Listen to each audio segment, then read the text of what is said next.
നമസ്കാരം. മലയാളി വാർത്തയിലേക്ക് സ്വാഗതം. കഴിഞ്ഞ കുറച്ചു കാലങ്ങളായിട്ട് സഭയിൽ വലിയ രീതിയിലുള്ള ബഹളങ്ങളാണ് അരങ്ങേറിക്കൊണ്ടിരിക്കുന്നത്.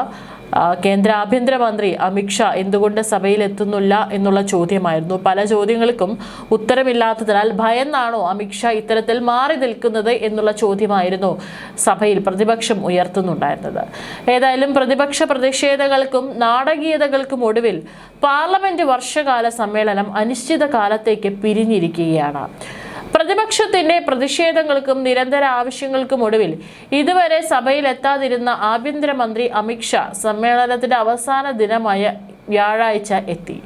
എന്നാൽ ഒരക്ഷരം പോലും സഭയിൽ പറയാതെ സഭ പിരിയുകയായിരുന്നു. പ്രധാനമന്ത്രി നരേന്ദ്രമോദിയും പ്രതിരോധ മന്ത്രി രാജ്നാഥ് സിംഗും സഭയിലെത്തി.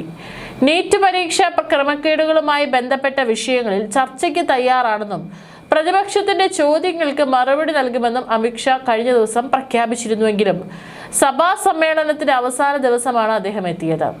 മാത്രമല്ല, സഭയിൽ യാതൊരുവിധ ചർച്ചകളോ വിശദീകരണങ്ങളോ ഉണ്ടായില്ല.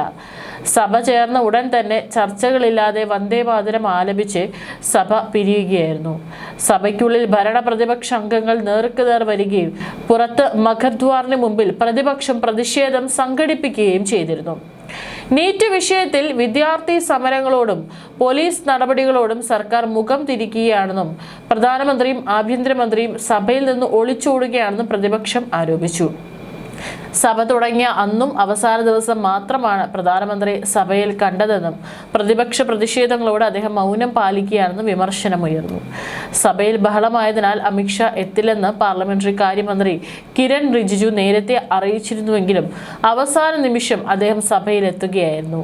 എന്നാൽ ചർച്ചകൾ പ്രതീക്ഷിച്ച പ്രതിപക്ഷത്തിന് നിരാശയായിരുന്നു ഫലം. ഒടുവിൽ പ്രതിപക്ഷത്തിന്റെ ചോദ്യങ്ങൾക്ക് മറുപടി നൽകാതെയും പ്രസ്താവനകൾ നടത്താതെയും സഭ അനിശ്ചിതകാലത്തേക്ക് പിരിഞ്ഞതായി പ്രഖ്യാപിക്കുകയായിരുന്നു.